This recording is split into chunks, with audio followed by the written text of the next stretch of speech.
I'm Nathan Berkeley, Associate Vice President for U.S. Strategies at the Religious Freedom Institute. I'm here at the 2025 International Religious Freedom Summit, and I'm pleased to be joined by Daniel Zhou. Daniel, thanks for being with us today. Daniel was a participant in yesterday's University Partnership Program that RFI led. Daniel, where are you going to school right now? I'm a senior from Catholic University of America, right in D.C.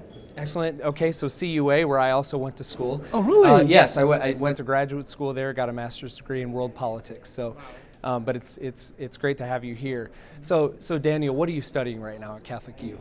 My major is biomedical engineering, but because of my own experience, I have a passion on religious freedom in worldwide. Excellent. So biomedical engineering. Yes. That's great. And what year are you right now? I'm a senior now. Okay. And could you tell me a little bit about how you became interested in religious freedom to such an extent that you take some time right now to come and attend the IRF Summit, to attend the University Partnership Program yesterday to kick it off? Yeah, I think for religious freedom, in general, people always want to seek things that you weren't born with. I was born in northern China where people did not have the religious freedom. So I'm a fourth generation Christian from the underground church, and my parents working with church pastors and all the missioners. But there's the situation for Christians in China is being tough for decades since the Communist Party took over the whole mainland China. So for me, have the chance to study in America and eventually move here is a very unique and fortunate choice, but it's not very common for all Christians in China.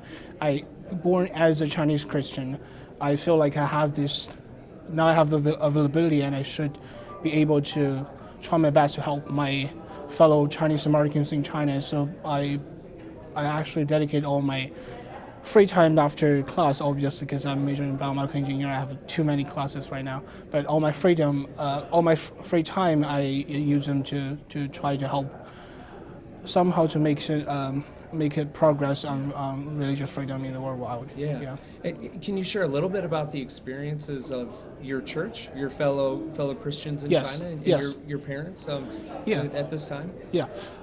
So my church is an old church. It's been there for maybe 100 years. I don't know. Starting with my great grandparents, and then was my grandparents, and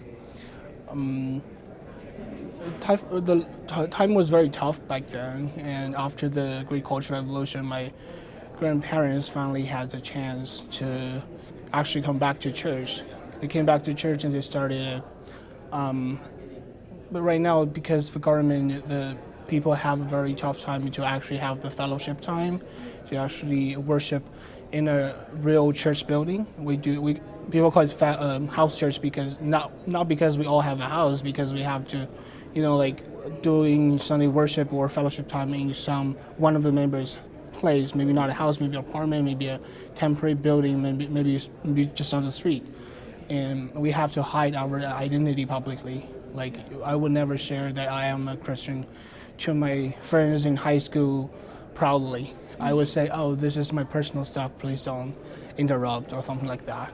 And especially right now for the missionaries in China, they really need a lot of prayer from us. Yeah. Thank you for raising that. And it's an extraordinary circumstance in China in so many ways for Christians and other religious minorities as well.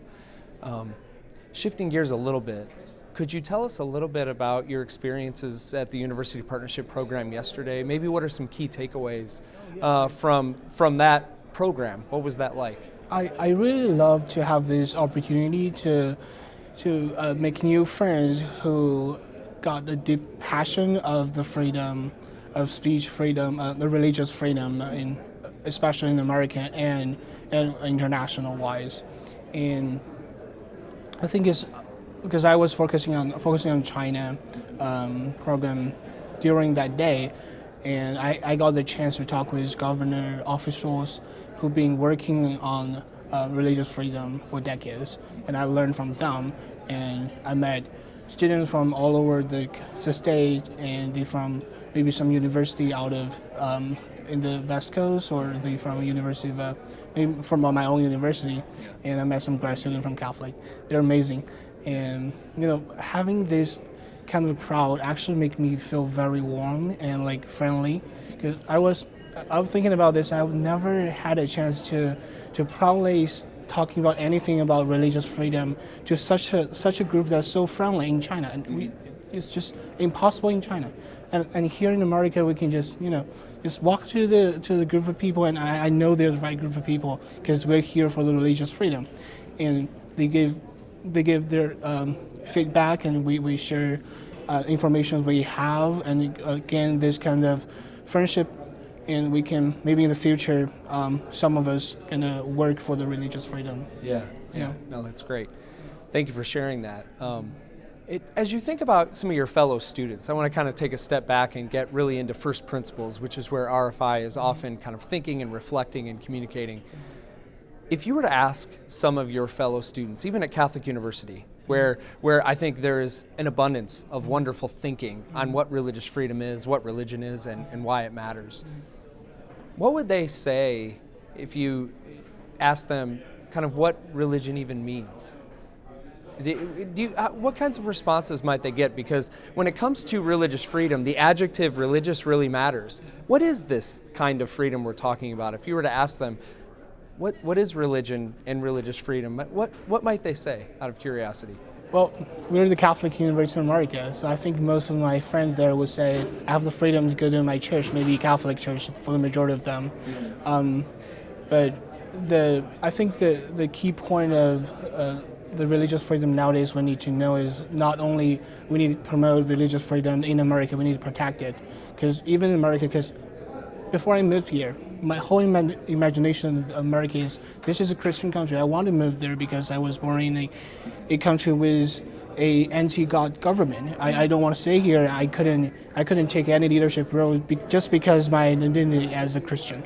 I want to move to America, and there live a lot of my people. They're Christians, but here once I moved here, I figured okay. For Sunday worship, I have so many options. There's so many denominations. This is a very fun difference between the reality of Chinese Christian church and the churches here we have. All the denominations in China was historically forced to become one unified church because of pressure of CCP. And even from the underground church or the family church or house church, we don't really talk about the difference. We don't really talk about the smaller difference between a very tiny difference between our different denominations. We just be friends together and worship God together. But here, we have more freedom to purchase, to achieve more religious goals. I think people just, it's like I like orange, you like apple. People have this kind of difference, and I think this is what we need to protect both in America, but also we need to focus on international-wise, because if there's one country without religious freedom, that actually threatens to even the people here in America. What's next for you? I mean, as you look at finishing your degree at Catholic University, what will the future hold? I mean, you obviously can't say for sure exactly what will happen, but what do you intend to do career-wise? And then I'm curious for you to reflect a little bit on how even this experience at the partnership program and with RFI leaders and others that we brought around to really think deeply about religious freedom, how might that shape you going forward? Well, I'm now currently interning the Victim Communism Memorial Foundation, which funny because it couldn't find a direct connection between this intern and my major, but I think for the future, I still wanted to do some more study on biomedical engineering, but I think for my part-timely to do some non-profit work on human rights, like human rights for Uyghurs, for Tibetans. We have this sort of small community with all these ethnic minority groups who escaped from China, like Hong Kongers.